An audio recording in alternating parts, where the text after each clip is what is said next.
उतरेंगे। किसी एक वर्कर के पोस्टर लगा देने से, अब वो वर्कर का पोस्टर हो गया है।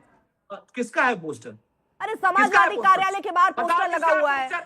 पोस्टर बताओ किसका है? अरे सर क्या बात कर रहे हैं आप? अब आप ऐसे कहेंगे कि उस पोस्टर को किसने छापा, उस पोस्टर को किसने बनाया? इतने छोटे स्तर पर चले जाएंगे चर्चा करने के लिए, तो मैं आपसे क्या बोलूंगी फिर? मैं आपसे क्या, अरे क्या बात कर रहे हैं आप? बिना अखिलेश यादव के छप जाता है कुछ, कार्यालय के बाहर लग जाता है, क्या बात कर रहे हैं? बिना अखिलेश यादव के, बिना उनके समर्थन पार्टी कार्य, आप हद है, मतलब नरेंद्र मोदी हद है सर, मंदिर लेके जा रहे होते हैं। ठीक है, शायद आपको अच्छे से डिफेंड मनोज काका साहब कर ले, मनोज काका साहब अच्छा पक्ष रख लेंगे। आप तो ये गलत बात कर रहे हैं कि वो पोस्टर कार्यालय के बाहर जो लगता है वो एक कार्यकर्ता लगाता है, तो कोई कार्यकर्ता का मन भटक गया और मोदी की तस्वीर लगा दी वहां, तो सुनने का, अरे सुन लिया सर मैंने, उतनी देर से धैर्य रख रही हूँ मैं, सिंपल आपसे रणनीति पूछ रही हूँ। कांग्रेस पार्टी को रणनीति बताने में तकलीफ हो रही है भाई साहब, मनोज काका साहब। मंदिर ले जाते हैं, जब नरेंद्र मोदी बाल राम को मंदिर ले जाते हैं और भारतीय जनता पार्टी कहती है कि हमारा पोस्टर नहीं है, चलिए पोस्टर वॉर नहीं चल रहा है। जम जाती है। आज आप कह रही हैं कि वो पोस्टर अखिलेश यादव ने लगवाया। अरे छोड़ दीजिए, समाजवादी पार्टी को छोड़ दीजिए, कांग्रेस पार्टी की रणनीति बता पाएंगे? पेट में दर्द हो रहा है? मेरे पेट में कहीं दर्द नहीं हो रहा, किसके दर्द हो रहा है दिख रहा है सर। मैं अब आपसे सिंपल उत्तर दे दूं, मैं कांग्रेस की रणनीति आप बता सकते हैं? छोड़ दीजिए समाजवादी पार्टी को, मैं मानती हूँ चलिए कार्यकर्ता ने लगवाया, छोड़िए उसको। कांग्रेस पार्टी की क्या रणनीति उत्तर प्रदेश के लिए सर?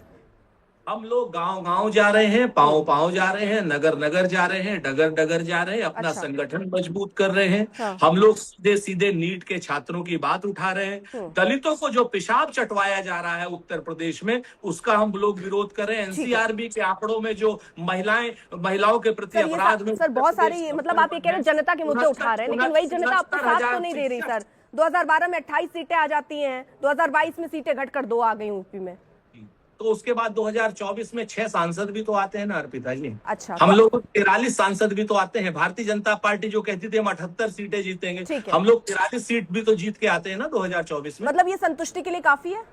नहीं, संतुष्टि के लिए काफी नहीं, लेकिन उत्साह के लिए काफी है कि 2024 में। तो ये उत्साह कितने सालों तक बना रहेगा और जीत की गद्दी पर कब पहुंचेंगे उत्तर प्रदेश में? 2027 में। 27 में पहुंच जाएंगे, मतलब 2 से इतनी बड़ी जंप ले लेंगे आप 27 में? इतना कॉन्फिडेंस है कांग्रेस पार्टी को? 2027 में इंडिया गठबंधन पूर्ण बहुमत की सरकार बनाएगा, हम आपको अच्छा इंडिया गठबंधन की आपने बात कर दी, मैं तो सिर्फ कांग्रेस के लिए पूछ रही थी। नहीं कांग्रेस ठीक है, लेकिन आप तो 50% सीट ऊपर लड़ना चाह रहे हैं सर, लेकिन अखिलेश यादव समाजवादी पार्टी तो देने को तैयार नहीं हो रही है। ये अखिलेश यादव जी ने आपसे कहा हो क्या कि वो नहीं देंगे? कहा था कान में, और बताइए सर। सुनिए, तो हम तो 403 सीटों पर चुनाव लड़ रहे हैं। आ गए ना सर, आ गए, यही सारा ये प्यार मोहब्बत दिख गया यहाँ पर सर। ठीक है, इतना अर्पिता जी इतनी परेशानी ठीक नहीं। अरे सर कैसे है कि नहीं कोई अनुमान नहीं है, तो परेशानी कहाँ है? मत कीजिए सर, मत कीजिए। नहीं है, बस अब वो मन नहीं है।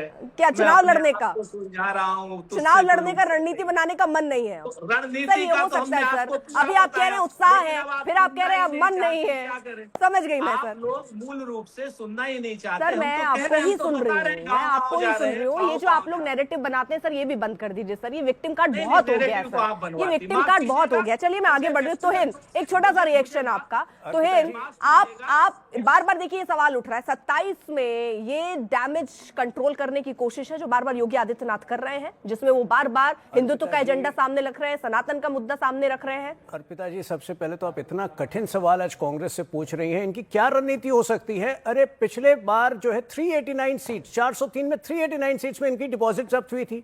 36 साल से कोई जो है इनकी कभी सरकार बनी नहीं है उत्तर प्रदेश में।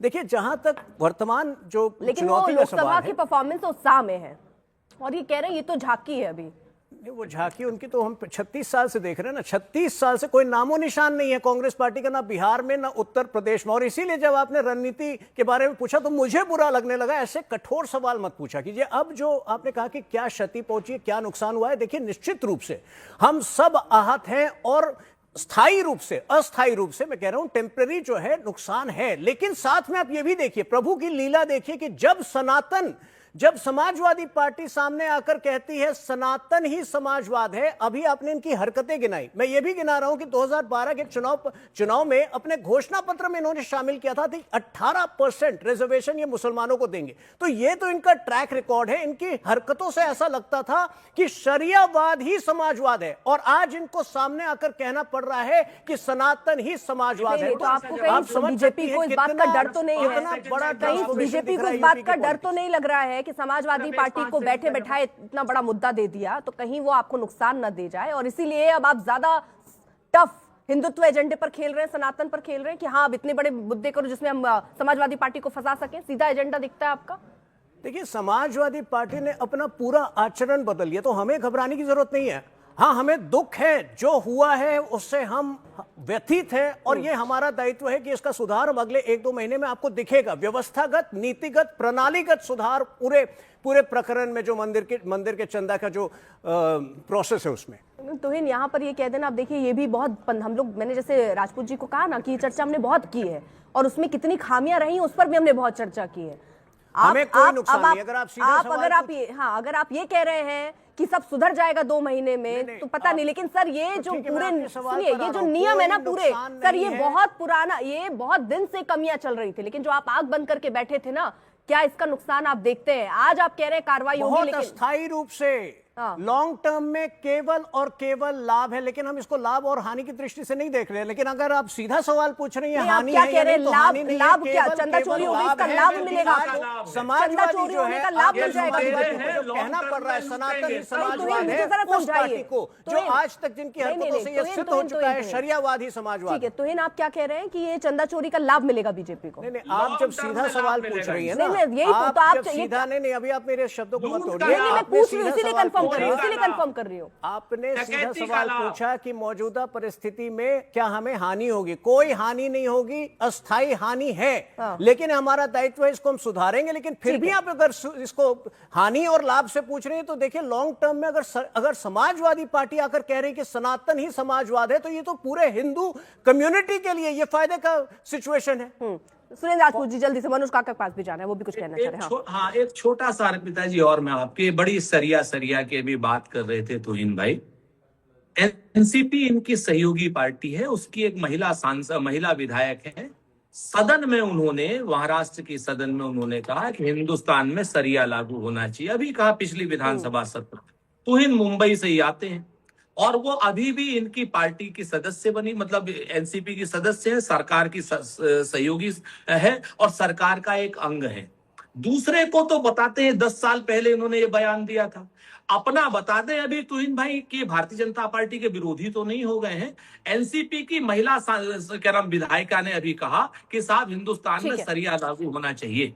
एक बात, ठीक है ना। दूसरा, अमित शाह जी आज तक राम मंदिर दर्शन करने नहीं गए। दोनों सवालों का उत्तर देता हूं, ठीक है ना, दोनों सवालों का उत्तर देता हूं। हाँ, बताओ। सुनिए, सबसे पहले तो देखिए, आपके पास जो है आज नेताओं का अभाव है महाराष्ट्र के अंदर, तो उस महिला को प्लीज आप कांग्रेस पार्टी में ले लीजिए। दूसरी बात, अरे कोई सदस्य नहीं है, कुछ लोग हैं जिनको हम खुद नहीं चाहते थे। देखिए, दूसरे सवाल का भी उत्तर दे दूं। अभी जो माननीय अमित शाह जी के विषय में पूछा आपने, माननीय अमित शाह जी 31 दिसंबर 2021 को राम मंदिर में थे। उस समय जो है वो हनुमानगढ़ी भी गए थे, और जो राम लल्ला जो उनकी जो कमिटमेंट रही वो तो 30 साल पुरानी रही है।